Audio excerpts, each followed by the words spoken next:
Assalamualaikum warahmatullahi wabarakatuh. Bismillahirrahmanirrahim. Alhamdulillahi rabbil alamin. Wabihi nasta'inu ala umurid dunya waddin. Wassalatu wassalamu ala asrafil anbiya'i wal mursalin, Sayyidina wa habibina wa maulana Muhammadin wa ala alihi wa sahbihi ajma'in, amma ba'du. Saudaraku yang dirahmati oleh Allah subhanahu wa ta'ala, sebagaimana yang telah sama-sama kita maklumi bahwasannya ibadah sholat 5 waktu merupakan sebuah kewajiban bagi kita seorang muslim yang telah memenuhi syarat atau disebut juga dengan telah masuk mukallaf. Dengan demikian, barang siapa yang telah mencapai kedudukan mukallaf, maka wajib ia untuk menjalankan ibadah sholat 5 waktu ini. Bagaimana yang telah sama-sama kita maklumi bahwasannya ibadah sholat 5 waktu dalam sehari semalam itu merupakan sebuah kewajiban bagi kita sebagai seorang muslim yang telah mukallaf. Artinya siapapun yang dengan tulus ikhlas menjalankan ibadah sholat 5 waktu ini, maka ia akan mendapatkan pahala di sisi Allah subhanahu wa ta'ala. Begitupun sebaliknya, barang siapa yang meremehkan, mensia-siakan, bahkan meninggalkan sholat 5 waktu, maka ia akan mendapatkan dosa dari Allah subhanahu wa ta'ala. Dengan demikian, mari sama-sama, sesibuk apapun kita, serepot apapun kita, dalam keadaan apapun, kondisi seperti apapun, selama kita masih dalam kategori mukallaf, maka jangan sesekali kita meninggalkan ibadah sholat 5 waktu. Insya Allah, jikalau kita menjaganya dengan sebaik-baiknya, maka pahala, keberkahan, hikmah, dan fadl dari Allah subhanahu wa ta'ala akan diberikan kepada kita semuanya yang mau menjalankan. Dalam hal ini, malaikat Jibril alaihi salam suatu ketika beliau berjumpa dengan Nabi Agung Muhammad sallallahu alaihi wasallam, dan beliau banyak memberikan penjelasan-penjelasan terkait ancaman bagi orang yang meninggalkan ibadah sholat 5 waktu. Salah satu di antara penjelasan beliau tentang hal ini, mari sama-sama kita kaji. Bismillahirrahmanirrahim.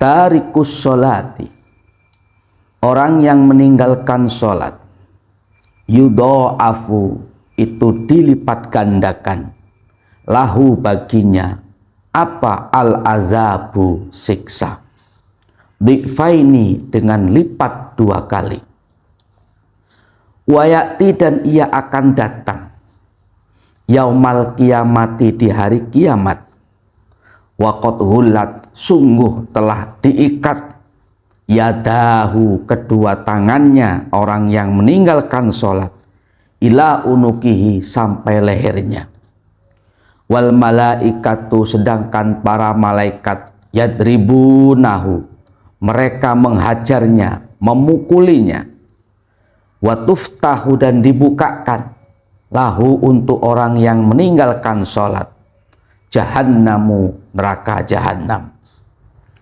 fayadkhulu, maka ia masuk, fi babiha, ke dalam pintu neraka jahanam, masuk kasahmi, seperti busur panah, fayahwi, maka ia terjungkal, ala roksihi, di atas kepalanya, inda Qaruna, dekat dengan Qarun, wa Hamana, dan Patih Haman, fitarkil asfali, di bagian paling bawah, minan nari, dari neraka.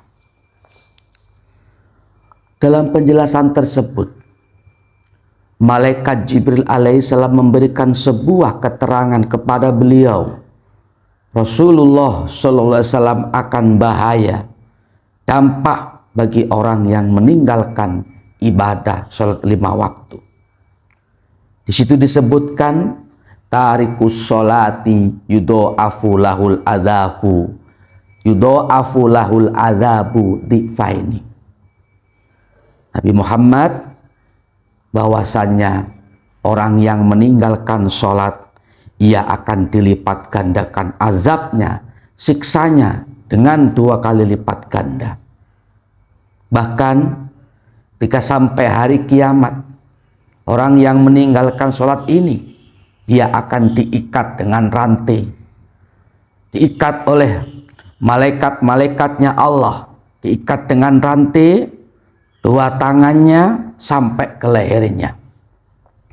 Untuk apa? Tentu untuk dimasukkan ke dalam neraka jahanam. Kemudian dibukakanlah pintu neraka jahanam. Lalu ia memasuki neraka jahanam tersebut. Di situ dicontohkan kasahmi, seperti busur panah. Busur panah langsung melesat masuk ke dalam pintu neraka jahanam.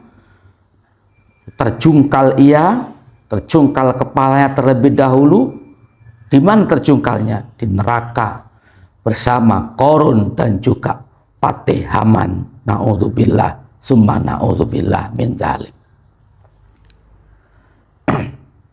Itulah tadi penjelasan malaikat Jibril akan bahayanya orang yang meninggalkan sholat.